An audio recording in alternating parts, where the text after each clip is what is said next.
The Toronto Maple Leafs are currently facing significant challenges directly attributable to their asset management strategies, particularly when contrasted with the approaches of successful franchises like the Vegas Golden Knights. This mismanagement has led to a precarious team position, characterized by overpaying for depth players, while consistently neglecting opportunities to acquire truly impactful, top-tier talent. The consequences of these decisions are becoming increasingly apparent as the team navigates critical trade deadlines, directly affecting their current competitive status. The Maple Leafs find themselves in a difficult predicament. Their asset pool is depleted. They are currently outside a playoff spot, and they lack a first-round pick for the upcoming draft. This scenario stands in stark contrast to the Vegas Golden Knights, a team that consistently acquires top-tier talent. Vegas has successfully brought in players like Jack Eichel, Mark Stone, Thomas Hertl, Noah Hanifin, and Rasmus Andersson, often utilizing assets equivalent to first-round picks. The Golden Knights' acquisition strategy is clear. They target impact players and are willing to package multiple assets, including roster players and several draft picks, to secure transformative talent. This philosophy differs significantly from the Maple Leafs' past approach. Last year, for instance, Toronto paid premium prices for depth players, such as what would be comparable to a No.5 defender like Brandon Carlo, or a fourth-line center such as Scott Laughton. The opportunity cost of these decisions is substantial. The resources the Leafs expended on these depth acquisitions are comparable to what Vegas has invested in top-pair defensemen or top-six centers. Furthermore, internal options, such as prospect Fraser Minton, could have potentially filled roles like Laughton's, suggesting that some high-cost acquisitions were avoidable. The fundamental discrepancy lies in philosophy. Vegas operates with a clear, if there isn't a good trade, don't make one mindset, while the Leafs often appear driven by a desperation that leads to costly and short-sighted moves. Specific examples highlight this disparity. Vegas acquired Jack Eichel for a package including a roster player, 2 first-round picks, and 1 second-round pick. Mark Stone was secured for 1 first and 2 second-round picks. Tomas Hertl's acquisition involved 2 first-round picks, with 2 third-round picks coming back in return. Noah Hanifin cost 1 first and 1 conditional third, while Rasmus Andersson's deal included 1 first, 1 conditional second, and a depth defenseman. Comparatively, the Maple Leafs' acquisitions, while not always publicly disclosed in exact asset terms, have often incurred high costs for less impactful players. For example, the hypothetical comparison for a player like Brandon Carlo suggests the Leafs might have paid more for a number 5 defender than Vegas did for Hanifin or Andersson. Similarly, the price paid for a fourth-line center like Scott Laughton was significant, arguably exceeding the value provided, especially when better alternatives or internal options were available. This pattern has resulted in lost opportunities for acquiring top talent. A player like Noah Dobson, for example, could have been acquired for 2 firsts and a young roster player, a package comparable to what the Leafs might have collectively spent on players like Carlo and Laughton. Acquiring a talent of Quinn Hughes' caliber, estimated at 4 first-round picks, remains largely out of reach for the Leafs due to their depleted asset base. Considering a player like Robert Thomas, a right-shot, playmaking center renowned for handling tough matchups and creating high-danger setups, highlights the void. Thomas could potentially replace Mitch Marner alongside Auston Matthews, or serve as a high-impact second-line center, easing Matthews' defensive burden. His projected impact, a net rating around +11, could push the Leafs back into the top 10 teams. Dougie Hamilton is another name that comes to mind as a potential defensive upgrade, albeit with significant salary implications. However, the cost of acquiring a player like Thomas would likely be prohibitive, comparable to the Eichel and Hertl deals, requiring at least 2 first-round picks. The Leafs' current asset deficiency, specifically their lack of immediate first-round picks due to prior trades, makes such an acquisition highly improbable. While they could dangle future firsts and prospects like Easton Cowan, it introduces significant risk, especially with Matthews' contract set to expire. This inability to acquire top-tier talent due to depleted assets is rapidly closing the Maple Leafs' competitive window. Key team issues, particularly in defense and secondary scoring, remain unaddressed despite available solutions on the trade market. The lack of significant team improvement could critically influence Auston Matthews' decision on re-signing beyond 2028, adding another layer of pressure. This continued underperformance and poor asset management contribute to growing fan disillusionment. It also highlights a fundamental difference in organizational philosophy between the Leafs and successful teams like the Golden Knights. Overpaying for depth players not only ties up valuable cap space, but also prevents its allocation to higher-impact acquisitions. The Leafs' desperation-driven moves stand in stark contrast to the calculated, high-impact acquisitions made by other successful franchises. Given their current asset situation, acquiring a player of Robert Thomas's caliber remains highly improbable for the Maple Leafs. Without significant changes in their approach, the team is likely to continue struggling to consistently compete for a championship. Management faces a critical decision at the upcoming trade deadline: make another short-sighted move, or stand pat and accept their current limitations. The absence of immediate first-round picks severely limits future prospects and long-term team building. The team's performance and ability to acquire talent will be crucial factors in retaining Auston Matthews. Ultimately, a fundamental shift in asset management strategy is required for sustained success. The Toronto Maple Leafs currently find themselves in a precarious position, characterized by a distinct lack of valuable assets, a struggle to secure a playoff spot, and, critically, the absence of a first-round pick for the upcoming draft. This scenario starkly contrasts with the strategic prowess demonstrated by teams such as the Vegas Golden Knights. Vegas has consistently managed to acquire top-tier talent, including players like Jack Eichel, Mark Stone, Thomas Hertl, Noah Hanifin, and Rasmus Andersson, often utilizing packages equivalent to first-round picks. The Golden Knights' acquisition strategy is notably focused on impact players. They exhibit a clear willingness to package multiple assets, which include roster players and several draft picks, to secure transformative talent that directly addresses their team needs and elevates their competitive standing. This approach prioritizes quality over quantity, targeting individuals who can immediately and significantly contribute to their core. In contrast, the Maple Leafs' approach, particularly evident during past trade deadlines, has been marked by a tendency to overpay for depth players. Last year's acquisitions, such as a hypothetical Brandon Carlo or Scott Laughton, exemplify this pattern. The prices paid for these depth pieces were substantial, arguably comparable to what the Golden Knights have historically spent on top-pair defensemen or top-six centers. This disparity highlights a significant opportunity cost for the Leafs. Resources allocated to depth players who provide marginal improvements could have been directed towards acquiring higher-impact talent. Furthermore, the organization frequently overlooked internal options capable of filling certain roles.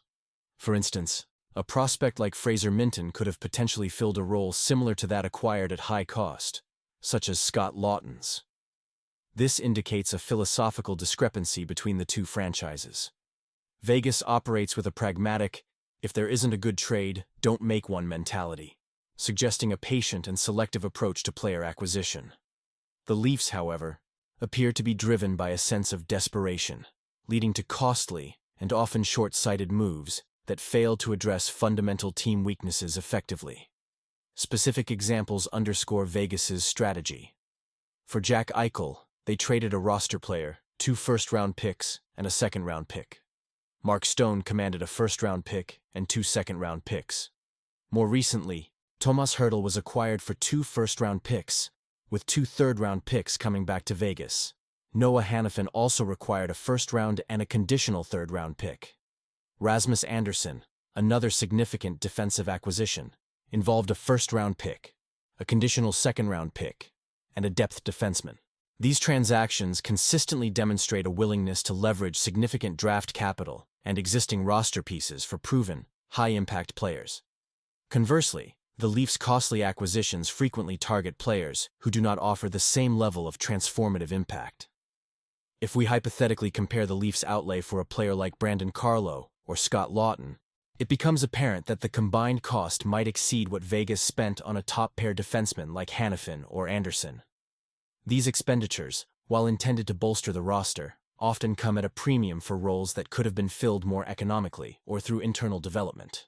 This pattern has led to lost opportunities for acquiring truly top-tier talent. A player like Noah Dobson, for example, could have been acquired for 2 first-round picks and a young roster player, a package comparable to what the Leafs might have collectively spent on players like Carlo and Laughton. Acquiring a talent of Quinn Hughes' caliber, estimated at 4 first-round picks, remains largely out of reach for the Leafs due to their depleted asset base.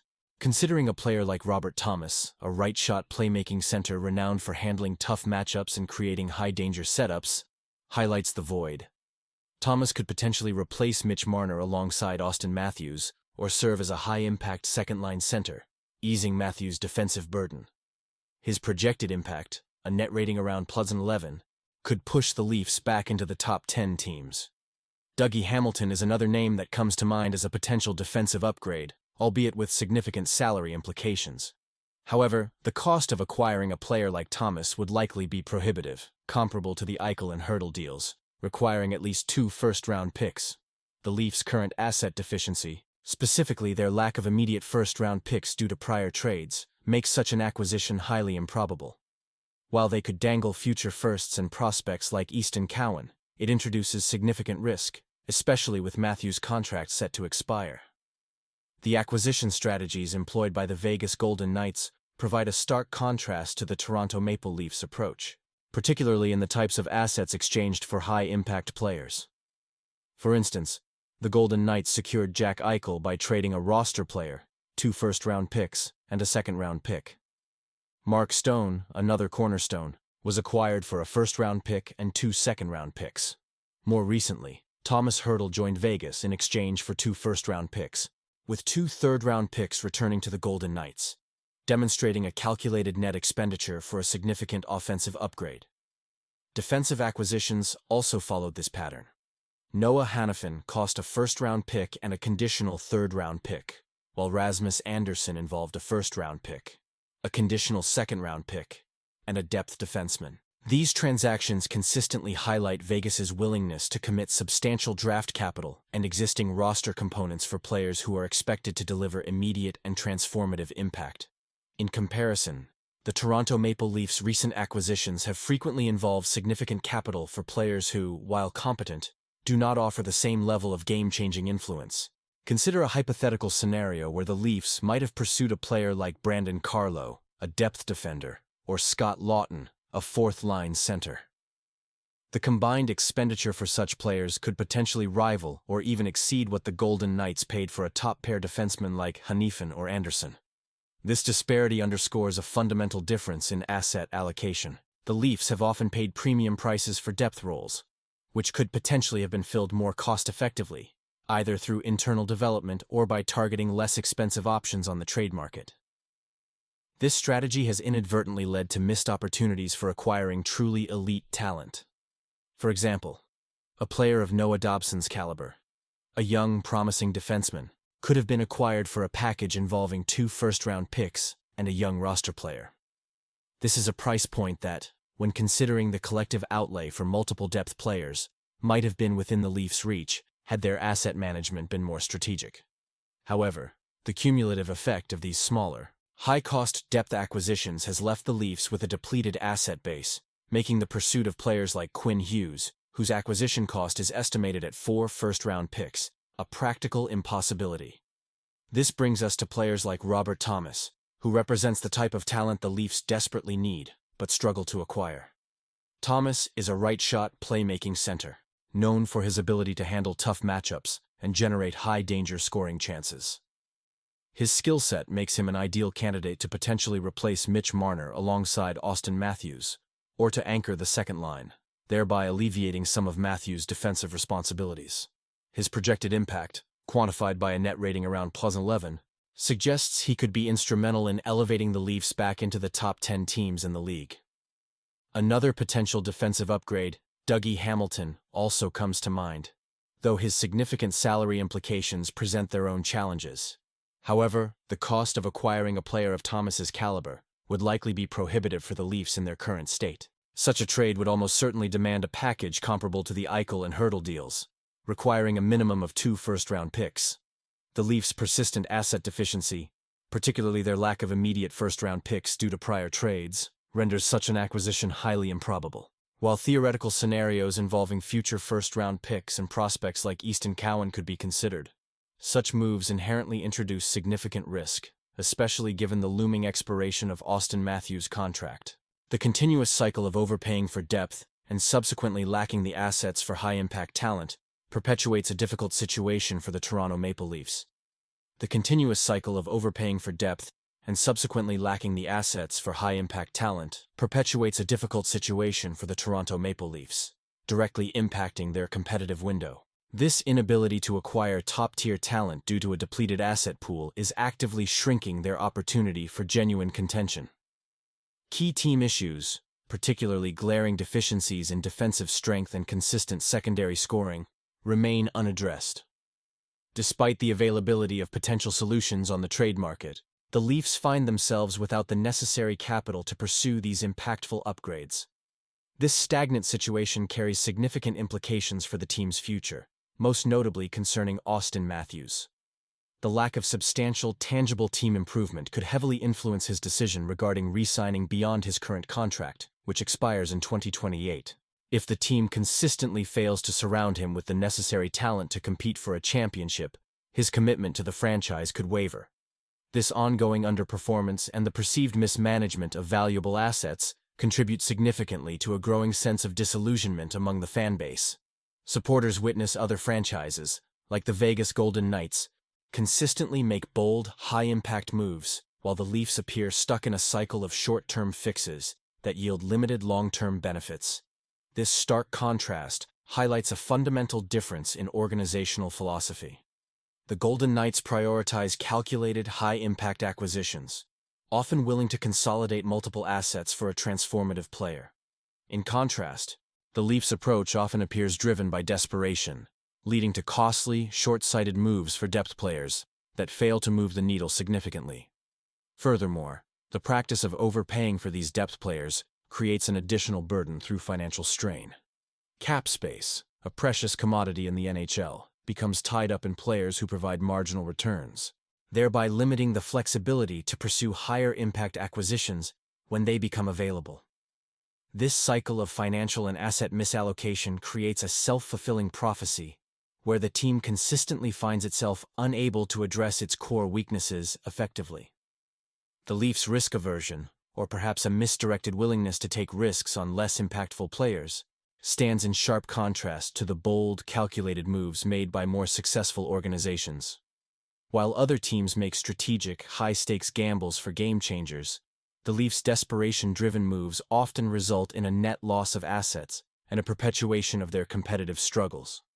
This pattern suggests a need for a fundamental reevaluation of their asset management strategy, one that prioritizes impact over incremental depth and long-term vision over short-term expediency. Without a shift in this approach, the Leafs face the prospect of their competitive window closing before they ever truly contended for the ultimate prize, leaving their star players in a perpetual state of frustration and their fan base in continued despair.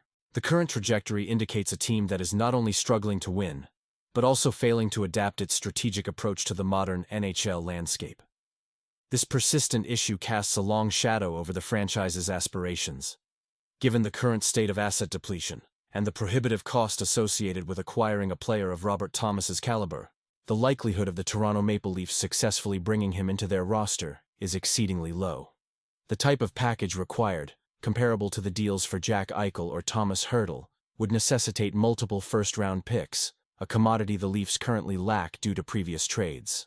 This deficiency in immediate draft capital severely constrains their ability to engage in such high-stakes transactions. Consequently, without a fundamental shift in their asset accumulation strategy or an unforeseen windfall, the Leafs are projected to continue their struggle for true championship contention. The absence of transformative talent acquisitions means that the core issues plaguing the team, particularly in defense and secondary scoring, are likely to persist, undermining any significant push for the Stanley Cup. The upcoming trade deadline presents a critical juncture for management. They face a stark choice: either make another short-sighted, desperation-driven move for a depth player, further eroding their already limited future assets, or stand pat, acknowledging their inability to make a meaningful impact. Both options carry significant risks. A repeat of past strategies would perpetuate the cycle of mediocrity, while inaction could be perceived as a surrender, further alienating the fan base and potentially impacting player morale. The absence of immediate first-round picks not only limits their current trade flexibility, but also hinders future team building through the draft. This long-term consequence means the pipeline of young, cost-controlled talent will remain thinner than necessary, making it even harder to sustain success over time. The team's performance, or lack thereof, and its ability to significantly upgrade its roster will undoubtedly be crucial factors in retaining Auston Matthews beyond his current contract. Star players typically seek environments where they perceive a genuine chance to win, and if the organization continues to demonstrate an inability to surround him with championship-caliber talent, his commitment could eventually wane. This scenario underscores the urgent need for a fundamental organizational shift in asset management. A strategy that prioritizes impact over incremental depth and calculated bold moves over conservative short-term fixes is imperative for sustained success. Without such a paradigm shift, the Maple Leafs risk remaining in a purgatory of competitive relevance, never quite bad enough for a full rebuild, but never quite good enough to truly contend. The current trajectory points towards a continuation of their competitive struggles, with the window for their current core potentially closing without ever reaching its full potential. This ongoing challenge requires a complete reevaluation of their strategic approach if they hope to alter their future prospects and finally deliver on the promise of their talented roster. The consequences of maintaining the status quo are far-reaching, affecting not just immediate playoff aspirations, but also the long-term viability and appeal of the franchise to its star players and its dedicated fan base. The path forward demands a strategic pivot that has, thus far, been conspicuously absent from the organization's approach. The team's performance, or lack thereof, and its ability to significantly upgrade its roster will undoubtedly be crucial factors in retaining Auston Matthews beyond his current contract. Star players typically seek environments where they perceive a genuine chance to win, and if the organization continues to demonstrate an inability to surround him with championship-caliber talent, his commitment could eventually wane. This scenario underscores the urgent need for a fundamental organizational shift in asset management. A strategy that prioritizes impact over incremental depth and calculated bold moves over conservative short-term fixes is imperative for sustained success. Without such a paradigm shift, the Maple Leafs risk remaining in a purgatory of competitive relevance, never quite bad enough for a full rebuild, but never quite good enough to truly contend. The current trajectory points towards a continuation of their competitive struggles, with the window for their current core potentially closing without ever reaching its full potential. This ongoing challenge requires a complete reevaluation of their strategic approach if they hope to alter their future prospects and finally deliver on the promise of their talented roster. The consequences of maintaining the status quo are far-reaching, affecting not just immediate playoff aspirations, but also the long-term viability and appeal of the franchise to its star players and its dedicated fan base. The path forward demands a strategic pivot that has, thus far, been conspicuously absent from the organization's approach. Examining the recent player performance offers further insight into the team's volatile state. A stock watch over the last 10 games reveals notable risers and fallers, reflecting the inconsistent nature of the roster. Oliver Ekman-Larsson has seen his net rating climb by 16 points, an impressive surge. His elevated game has provided defensive improvement and an offensive spark, positioning him with a higher rating than Morgan Rielly during this period. However, his rise is tempered by recurring injury concerns, a persistent issue throughout his career. Matias Maccelli also registered a 1-point increase in net rating. Despite a surprising scratch, his play since returning has been consistently impressive, solidifying his role as a top-9 forward and seeing an increased role on the top power play, which has coincided with a significant turnaround in the unit's effectiveness. Conversely, several players have experienced a downturn. Jake McCabe's net rating dropped by 19 points. After a strong start to the season, he has shown signs of regression. While his current +3.5 net rating remains respectable, it falls short of the ideal performance expected from a top defensive option. Easton Cowan, a promising prospect, saw his net rating decrease by 1.2 points, suggesting he might be hitting the rookie wall. His role has diminished, and an increase in rookie mistakes, particularly bad penalties, culminated in a particularly emblematic play during a recent overtime loss. Focusing on individual stars relative to expectations over the last 10 games, Oliver Ekman-Larsson delivered a vintage performance, earning a +1.9 net rating. He led the defense in points with 6, maintained a high expected goals rate of 48%, and consistently outscored opponents. Scott Lawton, despite his high acquisition cost, showed strong recent play with 3 goals, performing as one of the best 5-on-5 players on the team. For a fourth-line center, maintaining an average performance at a +0.1 net rating can be considered a win. Steven Lorentz also exceeded expectations with a 0.1 net rating that belies his strong XG rate of 48.3% and outscoring opponents 5-3, contributing 3 points in a fourth-line role. On the other end of the spectrum, several players have underperformed their expectations. The shutdown pair of Jake McCabe and Troy Stecher saw their combined net rating plummet to 2.9 for McCabe and 1.8 for Stecher. Stecher's early season magic appears to have worn off, and McCabe struggled significantly against tougher competition, being outscored 8-1 with him on the ice, and registering a dismal 33% XG rate. Bobby McMahon exhibited inconsistency, with a 1.4 net rating, only managing 2 goals in the last 8 games after a more productive stretch of 5 goals in the previous 9, making him the worst among forwards. Even Austin Matthews, while still the team's best offensive player, registered a Euro.2 net rating. His offensive production has been hampered by his line mates, McMahon and Domi, resulting in a 37% XG rate and a 1.2 defensive rating, the worst among forwards. His overall game has taken a step back despite accumulating points. A quick assessment of the team's overall performance over the last 10 games raises critical questions. Are the Leafs genuinely better than they were 10 games ago? The data shows a +2.5 change in offensive rating, but a significant 5.1 change in defensive rating, leading to an overall net rating change of 2.6.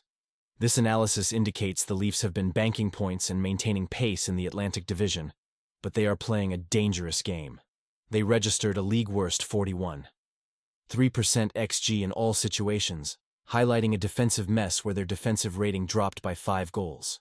While a strong outing against the Red Wings offered a brief respite, the 7 games prior saw them consistently below a 45% XG rate. This statistical reality underscores the precarious position of the team, where individual flashes of brilliance are often overshadowed by systemic defensive vulnerabilities, leaving their long-term prospects uncertain.